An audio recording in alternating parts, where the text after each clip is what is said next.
Welcome.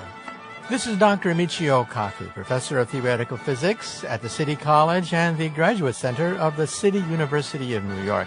And this is Exploration. Every week in Exploration, we discuss the fascinating world of science, and we analyze the impact of science on society. And today, once again, we're going to start off by summarizing some of the top stories in science and politics. Our lead story today concerns my old alma mater, UC Berkeley.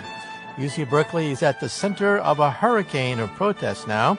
In fact, at UC Berkeley, there was a protest which ended in violence, forcing the university to cancel a forum that was to host a right-wing commentator. And as a consequence, even President Donald Trump has now stated that perhaps federal funding to UC Berkeley may be jeopardized by that cancellation. So we'll say a few things about free speech. And once again, my alma mater, UC Berkeley, which is now at the center of a new storm concerning free speech. And speaking about free speech and Donald Trump, the whole question of immigration and the H-1 visa now comes into play. Silicon Valley is not too happy about the fact that the H-1B visa, which is the visa of the so-called brain drain into Silicon Valley, may be jeopardized, which could in turn jeopardize jobs. And as stated, President Donald Trump wants to preserve jobs and safety, the two primary concerns of his administration, and yet it could backfire if there is a restriction on the H-1B visa. And then we'll say a few things about outer space. Things are happening in outer space. First of all, the latest results from Scott Kelly, the astronaut, have now come in. Scott Kelly and his twin, identical twin, both of them are astronauts. One of them went to outer space, one of them sat on the planet Earth, and it was a chance for scientists to then be able to tease apart what genetic and biological damage is done by weightlessness and prolonged voyages in outer space up to a year. And that in turn will affect a potential manned mission to the planet Mars sometime in the decade of the 2030s, because anyone who goes to Mars in the 2030s will have to endure a 2-year mission to the red planet. 6 to 7 months to get there, a few months to do scientific experiments, and another 6 to 7 months to come back to the planet Earth. And speaking about outer space, did you know that an asteroid came whizzing right by the planet Earth just last week? That's right, on around January 24th or so. An asteroid about the size of a school bus came barreling down toward the planet Earth and was even within the Earth-Moon orbit. That's how close it came to hitting the planet Earth. And it really shows you, even though the asteroid was a small one, it really shows you that there's a lot of stuff out there that we simply don't track. And one of these bits of rock could have our name on it. And speaking about that, we'll say a few things about the planet Earth. And it turns out that the federal government is now issuing a report stating that, well, in 50 to 100 years, some of our great cities may be underwater. In fact, 10 cities were cited that could potentially be underwater in the coming decades to centuries. Something to think about when we think about global warming. Well, let's just jump right into some of the top stories of the last week. The top story today concerns my old alma mater. I got my PhD at UC Berkeley back in 1972, and UC Berkeley is now at the center of a firestorm of controversy. There was a violent confrontation between protesters as well as people who wanted to hear a right-wing commentator on campus, forcing the university to cancel the event. The university said it canceled the event not because it wanted to restrict free speech, but because of the potential for violence on campus. And sure enough, on the evening news, you saw evidence of the violence that broke out on campus, and that's why the university, they say, had to cancel the event. Well, President Donald Trump took this in a rather interesting way, blaming the university for canceling the event, and then stating that perhaps federal funding for Berkeley could be jeopardized as a consequence. Well, I have a personal stake in this matter because I graduated from Berkeley. In fact, I went to Berkeley back in 1968, at the height of the free speech movement. And I still remember vividly the first day or so that I landed in Berkeley. My apartment was next to Telegraph Avenue. And the first thing I saw from my apartment looking at Telegraph Avenue was tear gas. That's right, tear gas coming from Telegraph Avenue. In fact, it was almost a daily sight. Tear gas rising above Telegraph Avenue. Well, there's some irony here as well, because the whole protest was around the question of free speech. Back then, it was difficult to get an anti-war message through the media, and one way to do that was to have protests on UC campus. But now things have changed, and now people are saying that perhaps this could backfire on the protesters. Because if it appears as if the demonstrators were at fault, if it appears that they were the ones who instigated violence, if it appears that they were the ones who restricted the free speech of right-wing commentators, it does not reflect well on their cause. Because where do correct ideas come from?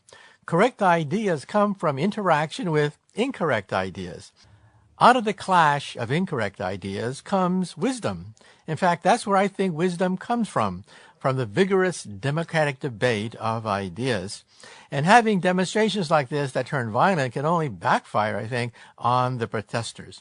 Now, Donald Trump, of course, has raised the ante a bit. Perhaps he didn't get the latest information of the university stating that it was not their fault. It was the fault of the violent protesters that they were forced to cancel the event. However, Trump raised the possibility that perhaps Berkeley could lose federal funding. Now, that would be a disaster for science. UC Berkeley is one of the world's center for advanced technology and science, out of which much of our new inventions and jobs and technology come from. Because where does wealth originally come from anyway? Ultimately, wealth comes from science and technology, from the steam engine of the 1800s, to the electric age of the turn of the last century, to the computer age of the 20th century, to artificial intelligence later in the 21st century. It is science that generates waves of prosperity. Now, Donald Trump has said that his priorities are twofold. First, jobs. Second, security. Well, how can you have jobs if you withdraw funds from one of the universities that are pioneers in creating new wealth through science and technology? Now, of course, he hasn't acted on that threat yet, but there is yet another threat that people are worried about, especially in Silicon Valley, and that is the H-1B visa. The H-1B visa is sometimes called America's secret weapon. Many visitors to this country are amazed by the fact that our high school kids score dead last in almost every math and science competition, not recently, but for decades. And then they ask a simple question.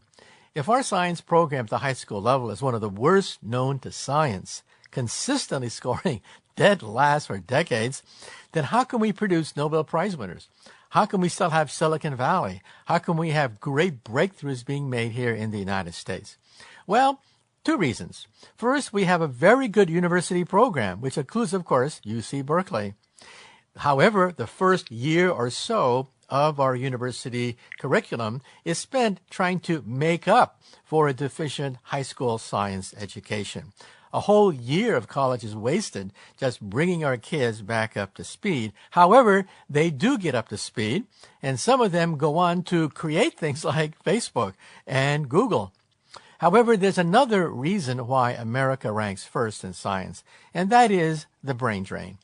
We have a secret weapon called the H-1B visa, the so-called genius visa. If you are a so-called genius, that is a PhD in physics or mathematics or chemistry, you go right through immigration to Silicon Valley, where you create not just new jobs, but whole new industries. Now, there is some outcry against the H-1B visa because some people say that it takes jobs away from Americans. But you see, that misses the point.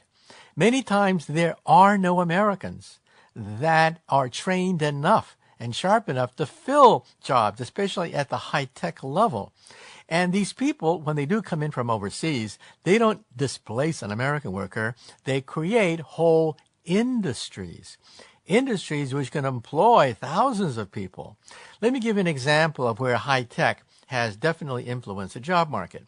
Some people come up to me and say, Professor, what has quantum physics done for me lately? Huh? And I tell them, well, we quantum physicists invented the transistor. We invented the laser.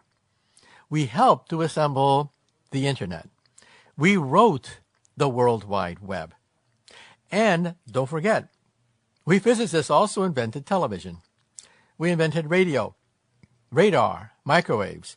In the hospital, we invented the X-ray machine. We invented the MRI scan. And don't forget, we also invented most of the space program, the GPS satellite, and the telecommunications and weather network that we rely upon every day. In other words, scientists basically invented most of the inventions of the 20th century. Many of them from immigrants, many of them, of course, in the United States. And it would be killing the goose that laid the golden egg to withdraw the H-1B visa. Now, politicians, however, to be fair, see it differently. Politicians are former lawyers. And in law, everything is a zero-sum game. You want to protect private property, and you sue Peter to pay Paul. That's called the law. It's a zero-sum game. There are winners balanced out by losers. Now, when a lawyer becomes a politician, you tax Peter to pay Paul. You have a pie, and you cut the pie in thinner and thinner ways, and you redistribute the pie using taxation. So that's the worldview of a politician. Taxes, simply rearranging the chairs, even if the Titanic is sinking. But you see, I'm a physicist. We physicists do not have this worldview of a zero-sum game.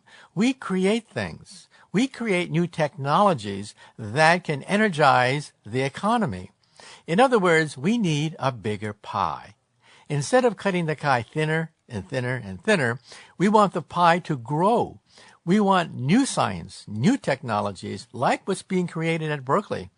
We want new technologies to create new industries. Now, unfortunately, politicians don't understand that.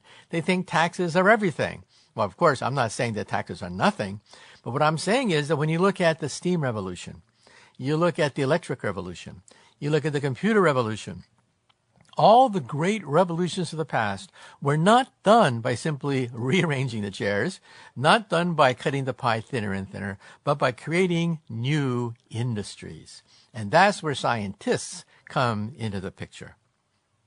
Also, let me say a few things about outer space.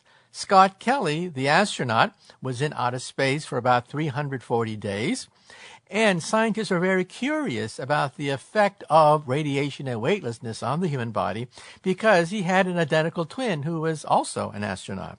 You see, if somebody goes into outer space and they come back and they look to see what kind of damage occurred because of weightlessness and cosmic rays, some people may say that it was an accident, a fluke. Just because this person came down with a disease, it doesn't mean it was caused by space travel. Maybe he was destined to have this disease. So for a lot of reasons, we want twins. One twin on the Earth and one twin in outer space to be able to separate out diseases that are caused by weightlessness and cosmic rays versus things that are just peculiar to this one individual. And the first results are now coming in. And I must tell you that I was rather surprised by myself by some of the news that came in. First of all, as expected, we saw an acceleration of calcium loss and bone loss. That was to be expected. Of course, weightlessness means that your muscles and your bones have less pressure, less stress, and as a consequence, you begin to lose things like calcium. However, they found out that Scott's telomeres got longer, which is the opposite of common sense. Telomeres are the caps of a chromosome that act like a clock that measures the aging of a cell. For example, skin cells divide about 60 times. The telomeres get shorter and shorter after each cell division until eventually they wither away completely. And at that point, the cell goes into senescence and eventually dies. That's called aging. So your biological clock, in some sense, records how old you are. However, much to everyone's surprise, they found that Scott Kelly's telomeres got longer, not shorter. Now, is this the fountain of youth? Well, no, the press got it wrong. It turns out that the telomeres went back to the normal size afterwards. So, in other words, it was some kind of fluke. We don't exactly know how it happened, but it was some kind of fluke that his telomeres, which register your biological clock, got longer instead of shorter. A mystery there. However, we also found, scientists by analyzing his DNA, that the DNA methylation changed, but not the DNA sequence itself. And that's actually good news. It's good news that mutations did not develop in the DNA of Scott Kelly, even though the way in which they're expressed through DNA methylation also changed. So the good news is cell damage was not as great as people thought. Yes, his body degenerated a little bit. Yes, he got 2 inches longer and taller after going into outer space because the vertebrae of his spinal cord separated a bit. But he went back to normal again. Instead of being permanently 2 inches taller than his twin, he shrunk back to normal. In fact, did you know that every time you go to sleep, your vertebrae actually separate a bit and you're actually taller and longer when you sleep than you are when you are awake? Well, all of this is the good news. Now, what's the bad news? The bad news is that another study done last October was done on mice. They subjected mice to intense fields of radiation similar to what you get if you are in deep space. Not going around the Earth or the Moon, but in deep space, far away from the Earth. And they found evidence of brain damage in these mice. They find that these mice became nervous. Their cognitive abilities, like going through a maze, were affected. And that's not good news. It means that our astronauts may have to have extra shielding to protect them against cosmic rays. And shielding, of course, adds weight and adds cost to the space mission. The spaceship itself is weightless, but to get it up there into outer space requires more rocket fuel if you have more shielding. But hey, that may be a price. One thing being proposed is to spin the rocket so that our astronauts have artificial gravity, and second, to put extra helmets on them and extra armor to protect them against cosmic rays. Well, all of this sounds good, great for a Hollywood movie, but the problem is money. It's going to add cost to a space mission if we have to spin the rocket to counteract weightlessness, and we have to add extra shielding to protect our astronauts against the ravages of cosmic rays from outer space. Cosmic rays, on a low level, will create premature aging inside animals. Also, large quantities of X-rays and gamma rays will cause cancer, and more than that, will cause death. So it's something that we have to take very seriously. And speaking about outer space, did you know that just last week there was an asteroid that came whizzing by the planet Earth that caught everybody off guard? Yes, it's true. We do try to track these things, but most of the time we miss them because they're too small to be picked up with our sensing devices. This asteroid was called Asteroid 2017 BX. It was roughly the size of a bus, and it came within the orbit of the Earth and the Moon, which in some sense is practically a bullseye on the planet Earth.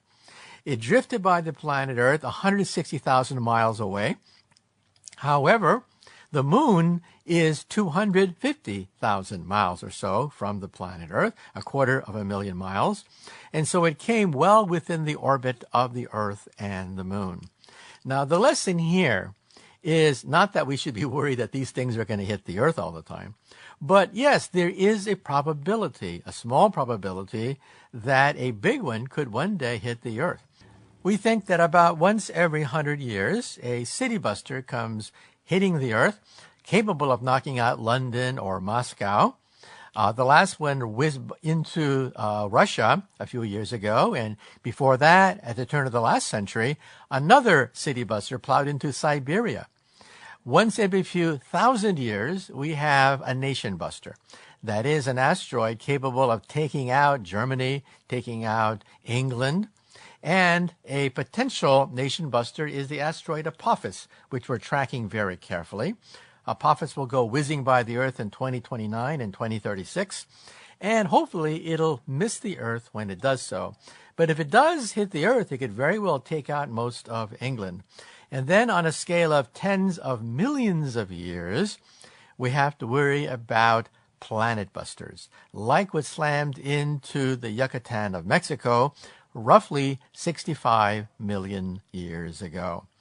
In fact, more and more data is coming out now that we've located the impact site, and we even have samples of the meteor or comet that went into the Yucatan. For example, the peculiarities of how the dinosaurs were extinguished and how the mammals took over is now coming into play as scientists analyze rock at the so-called KT boundary.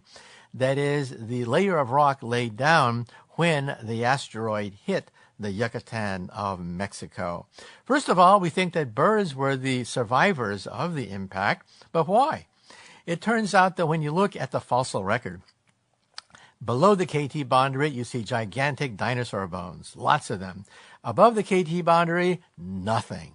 Almost nothing survives in the fossil record except animals that are no larger than, let's say, a cat or a dog. Anything larger than a cat or dog was wiped out, mammals included, because of this gigantic impact. And birds, yes, birds could adapt. They could fly away to areas that were warmer, for example. But it also turns out that most of the bird population got wiped out too. Birds that had beaks, for example, they did survive because they were capable of scavenging off the floor of forests and scavenging for seeds. Larger birds, birds that were predators, birds that did not have beaks, well, a lot of them got wiped out. So you can actually see evolution at work when you dig right below your feet, go to the KT boundary, and you see that the life forms that survived after the impact 65 million years ago were organisms that could adapt to a very hostile environment. An environment where starvation was the norm, where things got really cold, where there was a lot of dead carcasses everywhere. It was not a pleasant sight to see after the death of the dinosaurs. And speaking about a potential doomsday, the federal government jumped into this whole picture by releasing a study showing that on a scale of decades to centuries, perhaps 10 or so great American cities will be, get this, underwater. That's right, underwater. For example, New Orleans, parts of New Orleans are under sea level anyway, and it wouldn't take much to submerge New Orleans. And even New York City, where I'm sitting here right now, New York City is endangered. And Wall Street would be one of the first areas affected by the rising of sea level because it is closer to sea level than uptown. Well, we see evidence of this, the fact that sea level is rising. This can be tracked very accurately, and sea level is rising for several reasons. First of all, as the Earth heats up, water expands. Simple as that. Not because ice melts, but most of the sea level rise that we see is because the water is getting warmer, and warm water expands as a consequence. And the reason for that is heat is molecules in motion. When you heat up water, molecules get more and more agitated, and as a consequence, the oceans begin to expand because of this extra energy. Second of all, of course, we do see the melting of the ice. For example, in the North Polar regions, we see a 50% drop in thickness of the North Polar ice in the last 50 years. In other words, at the rate of 1% per year, we see a decrease in the thickness of the ice at the North Pole. The South Pole, many people thought, was relatively stable, but that's also being called into question. It turns out that the Larsen Ice Shelf C, which is about the size of the state of Delaware, could break off any day. That's right, any day. We don't know when it's going to happen, but it looks as if it's now inevitable that a huge chunk of the South Pole, Larsen Ice Shelf C, will break off. A already broke off, B broke off recently, and C, the size of the state of Delaware, could break off perhaps any day. We don't know for sure, but we do know it will happen. Now, does that mean that all of our cities will be inundated immediately? No, not even over a scale of decades. We don't know. But by 2050 to 2100, we're going to see the effects of this. Now, even if your city is not totally submerged, you're vulnerable to nor'easters and storms which can loft enormous amounts of water into your infrastructure, paralyzing your transportation like a subway. This affected in New York City, where a nor'easter dumped a tremendous amount of water into the New York subway system, paralyzing the city as a consequence. Now think for a moment what that means if every month or so you have a northeaster that paralyzes your entire infrastructure. This could cause billions of dollars in property damage as a consequence. So it's something to think about, the fact that the earth is heating up, which affects farmers, of course, and our daily life. But not only that, it may affect where we live if 10 cities go underwater in the coming decades to centuries. And also, opening my email, I get a lot of email still concerning Planet X, the 10th planet, Nibiru. Is there a planet out there barreling down toward the planet Earth, which could hit the Earth? Some people cite a report from Caltech stating that there is a mysterious giant planet out there. Well, let's separate fact from fiction. First of all, there's no planet Nibiru out there that's going to slam into the planet Earth anytime soon. It's simply not there. We've looked everywhere, scanned everywhere. We don't see any evidence of it. However, using computer studies, we can see that there's a slight wobbling in celestial bodies in the solar system. And that slight wobbling could be caused by a giant planet's gravity, the planet being about the size of Neptune. It is way out there in outer space. It'll go around the solar system on a scale of tens of thousands of years. And so there's nothing to worry about. There is a giant planet out there, if we can believe our computer programs and Isaac Newton's laws of gravity, but it's not going to hit the Earth anytime soon. And for all intents and purposes, it could even be in a stable orbit and perhaps never hit the planet Earth.